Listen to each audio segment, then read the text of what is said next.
নাকি আল্লাহ তাআলা ঘরে মসজিদে আসার বসার এবং কিছু কথা বলার এবং শোনার তৌফিক দান করলেন, সেই আল্লাহ তাআলা পাক রব্বুল আলামিনের উপরে সকলেই মন থেকে এক আওয়াজে নাম তুলে সকলেই বলে লক্ষ কোটি দরুদ ও সালাম ওই মুহাম্মদের প্রতি যেনাকে সৃষ্টি না করলে আপনাকে আমাকে সৃষ্টি করা হইত না।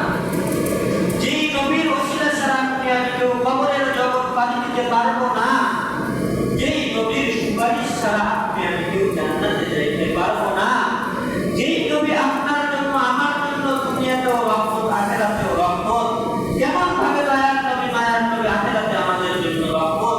একটু লক্ষ্য করে দেখেন বাচ্চারা, হাসরের ময়দানে যখন মানুষগুলো বিপদে পড়ে ছটফট করতে থাকবে, হাসরের ময়দানে যখন কঠিন সময়ে যখন সূর্যটা মানুষের মাথার উপরে চলে আসবে, মানুষের মাথার মগজগুলো ভাতের মারের ন্যায় গলে যাবে, ভাতের মারের ন্যায় ঘুরতে থাকবে, গুনাহগারেরা ঘামের সাগরের মধ্যে হাবুডুবু খাইতে থাকবে, সমস্ত নবীগণ পর্যন্ত সেই দিন ইয়া নাফসি করতে থাকবে। মানুষগণ সেই দিন বাঁচার জন্য চলে যাবে আদম আলাইহিস সালামের কাছে। মানুষ মনে করবে হয়তো তিনি আমাদেরকে এই আযাব থেকে বাঁচাইতে পারবেন। মানুষ চায় দেখবেন তিনি নিজেই ইয়া নাফসি বলতেছেন, তিনি নিজেই বলতেছেন আল্লাহ আপনি আমাকে বাঁচান, আল্লাহ আপনি আমাকে বাঁচান। মানুষগুলো চিন্তায় পড়ে যাবে, হায় হায়, যিনি নিজেকে বাঁচানোর জন্য আল্লাহর কাছে দোয়া করতেছেন তিনি কিভাবে আমাদেরকে বাঁচাবেন। তিনি মানুষগণ সেখান থেকে ফিরে চলে আসবে পয়গম্বর ইব্রাহিম আলাইহিস সালামের কাছে। মানুষগণ চিন্তা করতে থাকবে তিনি তো ছিলেন আল্লাহ তাআলার খলিল, তিনি তো ছিলেন আল্লাহ তাআলার বন্ধু, দেখি তিনি আমাদেরকে এই কঠিন আযাব থেকে বাঁচাইতে পারেন কিনা। মানুষগুলো বাঁচার একটা কঠিন একটা আগ্রহ নিয়ে ইব্রাহিম আলাইহিস সালামের কাছে যখন যাবেন, যায় দেখবেন পয়গম্বর ইব্রাহিম আলাইহিস সালাম নিজেকে বাঁচানোর জন্য আল্লাহ তাআলাকে দোয়া করতেছেন, ইয়া নাফসি বলে চিৎকার করতেছেন, আল্লাহ আপনি আমাকে বাঁচান, আল্লাহ আপনি আমাকে বাঁচান। কিন্তু মানুষ সেখান থেকে ফিরে এসে আপনার আমার পয়গম্বরের নিকটে চলে আসবে। কেমন পয়গম্বর আমার, মানুষগণ সব জায়গা থেকে হতাশ হয়ে যখন ফিরে আসবে, এসে দেখবেন মায়ার নবী চেষ্টায় করে নিজের উম্মতের জন্য দোয়া করতেছে, নিজের জন্য নিজের উম্মতের জন্য আল্লাহ তাআলার কাছে দোয়া করে বলতেছে, রব্বি হাবলি উম্মতি,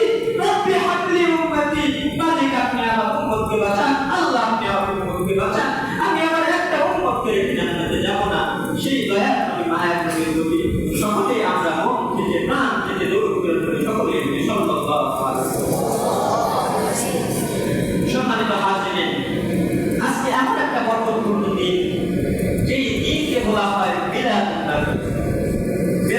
নবী সাল্লাল্লাহু আলাইহি ওয়াসাল্লাম। অর্থাৎ এই দিনে আমাদের পয়গম্বর হযরত মুহাম্মদ রাসূলুল্লাহ সাল্লাল্লাহু আলাইহি ওয়াসাল্লাম জন্মগ্রহণ করেছেন। আমার এই দিনেই পয়গম্বর দুনিয়া থেকে চলে গেছেন। বিষয়টা কেমন জানি হয়ে গেল, দেখেন একটা লোক বিবাহ করেছে, দীর্ঘদিন ধরে বিবাহ করেছেন, 15 বছর 20 বছর হয়ে গেছে, বিবাহ করার পর তার কোনো সন্তান হয় না। হঠাৎ করে দেখা গেছে 20 বছর পরে তার একটা সন্তান জন্মগ্রহণ করছে। কিন্তু সেই দিনই ওই লোকটার মা মারা গেছে। তাহলে এখন ওই লোকটার সন্তান জন্ম নেওয়ার আনন্দে হাসবে নাকি তার মা মারা গেছে সেই বিরহে কান্না করবে? বলেন বলে কি না পারবে হাসতে, আর না পারবে কান্না করতে। আমাদের পয়গম্বর এই দুনিয়াতে আসছেন, এটা এমন একটা দিন, হাদিসের ভিতরে আসছে, তার আল্লাহ পাক রব্বুল আলামিন কালাম পাকের মধ্যে বলেন, সূরা আনবিয়ার 107 আয়াতের মধ্যে বলেন, ওয়া মা আরসালনাকা ইল্লা রাহমাতাল লিল আলামিন, আমি এই দিনেই আমি রাসূলকে পাঠাইছি দুনিয়া এবং আখিরাতের রহমত স্বরূপ করতে। এখন আসি, যেহেতু আমাদের নবী এই দিনে জন্মগ্রহণ করেছেন, দেখেন আমাদের নবীর জীবনের দিকে তাকাইয়ে দেখেন, লক্ষ্য করে দেখেন,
সাল্লাল্লাহু আলাইহি ওয়াসাল্লাম যে বেঁচে আসলেন, আসার পরে আমিনা রাদিয়াল্লাহু তাআলা বলতেছেন যে আমার পেটে যখন মুহাম্মদ আমার পেটে যখন আসতো, সাধারণত গর্ভবতী মহিলাদের জন্য আমরা যেটা দেখে থাকি, যখন সন্তান পেটে আসে ঘন ঘন বমি বমি ভাব হয়, খাবারের প্রতি রুচি থাকে না, গা মাথা ঘুরায়, পেট ব্যথা করে।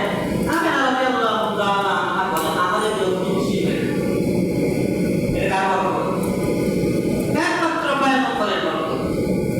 তারপরে যখন আল্লাহ রাসূলের পিতা যখন দুনিয়া থেকে যখন চলে গেলেন, আমরা জানি আমিনা রাদিয়াল্লাহু তাআলা যখন বিধবা হয়ে গেলেন, তখন তিনি যখন নিজের বাড়ি থেকে যখন বাবার বাড়িতে যখন বেড়াইতে যাইতেন, তখন রাস্তার মধ্যে যে সমস্ত মানুষের সঙ্গে দেখা হইত, সেই সমস্ত মানুষ আমিনা রাদিয়াল্লাহু তাআলা গা থেকে শরীর মোবারক থেকে এমন সুঘ্রাণ পাইতেন, যে সুঘ্রাণে আমিনা রাদিয়াল্লাহু তাআলা আকৃষ্ট হয়ে যেতেন। আমিনা রাদিয়াল্লাহু তাআলা এটার বরকত একমাত্র আমাদের নবী পেটে আসছেন, সেই বরকত। এখনো দুনিয়াতে আসেন নাই, বরকতের প্রকাশ ঘটে গেছে। দুনিয়াতে না আসছে, কেবলমাত্র পেটে আসছে, বরকতের প্রকাশ ঘটে গেছে। আল্লাহ নবী সাল্লাল্লাহু আলাইহি ওয়াসাল্লাম তারপরে সেই বছর জন্মগ্রহণ করলেন, যেই বছর আসহাবে ফিলের ঘটনা ঘটে, অর্থাৎ 570 খ্রিস্টাব্দে 12 রবিউল আউয়াল, আজকের দিনে আল্লাহ প্রেরণ করলেন। তাহলে আপনার আমার নবী দুনিয়াতে আসার আগে থেকেই দুনিয়াতে আসার আগে বাবাকে হারাইছেন, দুনিয়াতে আসার কিছুদিন পরে মাকে হারাইলেন। দায়িত্ব নিলেন দাদা আব্দুল মুত্তালিব, দায়িত্ব নিলেন আব্দুল মুত্তালিব। আব্দুল মুত্তালিব যখন দায়িত্ব নিলেন, তখন আল্লাহ রাসূল সাল্লাল্লাহু আলাইহি ওয়াসাল্লাম আব্দুল মুত্তালিবের হাত ধরে সেবা করা শুরু করলেন। তার কিছুদিন পরে আব্দুল মুত্তালিব দুনিয়া থেকে চলে গেলেন, পয়গম্বর একাকী হয়ে গেলেন। দায়িত্ব নিলেন তার পিতা আবু হিশাম। আবু হিশাম দুনিয়া থেকে চলে গেলেন। জন্মের পূর্বে বাবাকে হারাইলেন, জন্মের কিছুদিন পরে মাকে হারাইলেন। দায়িত্ব নিলেন চাচা আব্দুল মুত্তালিব, চাচা আব্দুল মুত্তালিবকে হারাইলেন। তারপর দায়িত্ব নিলেন না হিশাম, রাসূলের দাদা, তাকেও হারাইলেন। মায়া হয়ে গেলেন।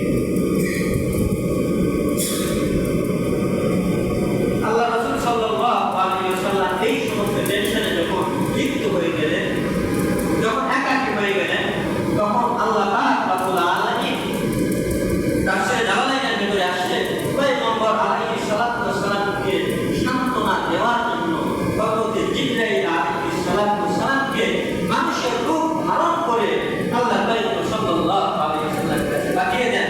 জিবরাইল আলাইহিস সালাতু ওয়াস সালাম মানুষের রূপ ধারণ করে আল্লাহ রাসূলের সঙ্গে থেকে থেকে আল্লাহ রাসূলের সময়টা পার করেন।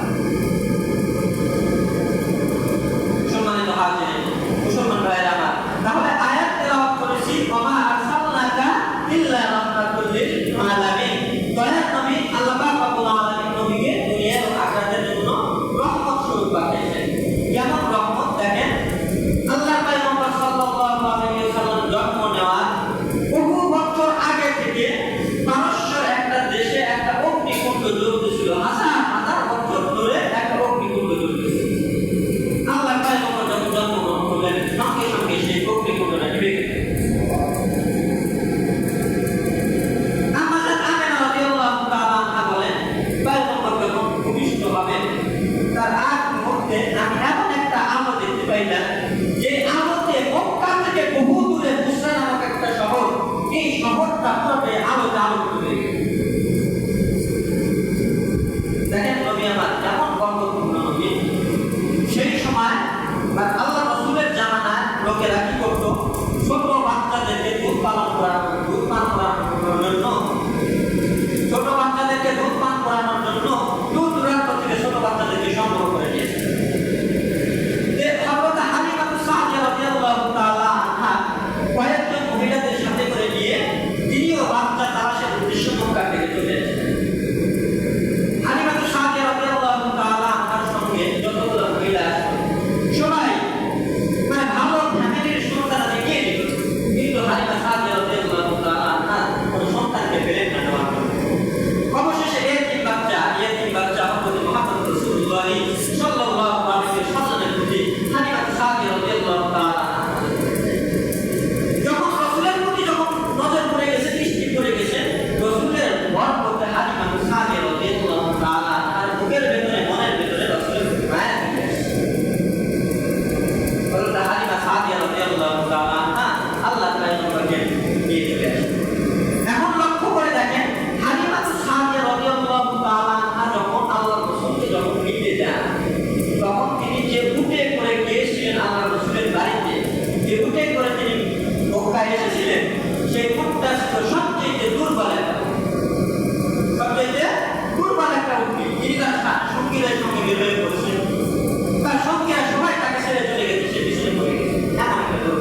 এই তায়েফের বেঈমানদেরকে তায়েফের মাটির নিচে চাপা দিয়ে পাহাড়ের চাপা দিয়ে তাদেরকে শেষ করে আল্লাহ পয়গম্বর বলেন না তারা আমাকে চিনতে পারে নাই সেজন্য আমাকে কষ্ট দিয়েছে তারা আমাকে বুঝতে পারে নাই সেজন্য তারা আমাকে কষ্ট দিয়েছে আল্লাহ পাক তো আমাকে পাঠাইছে রহমত স্বরূপ আমি কিভাবে আমি তাদের জন্য ধ্বংসের জল আমি কিভাবে তাদেরকে তাদের ধ্বংসের দেখেন যে বেঈমান নাস্তিকরা আল্লাহর পয়গম্বরকে এত পরিমাণ কষ্ট দিয়েছেন আল্লাহ রাসূল সাল্লাল্লাহু আলাইহি ওয়াসাল্লাম তাদের জন্য হিদায়াত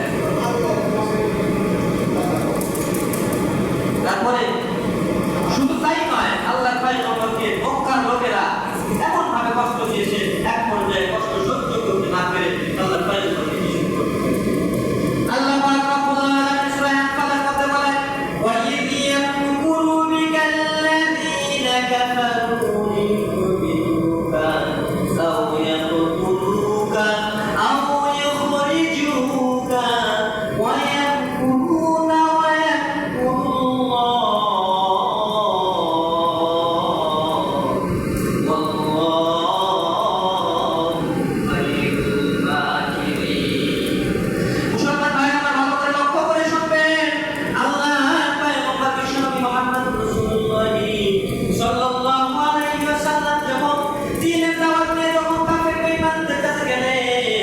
কাফের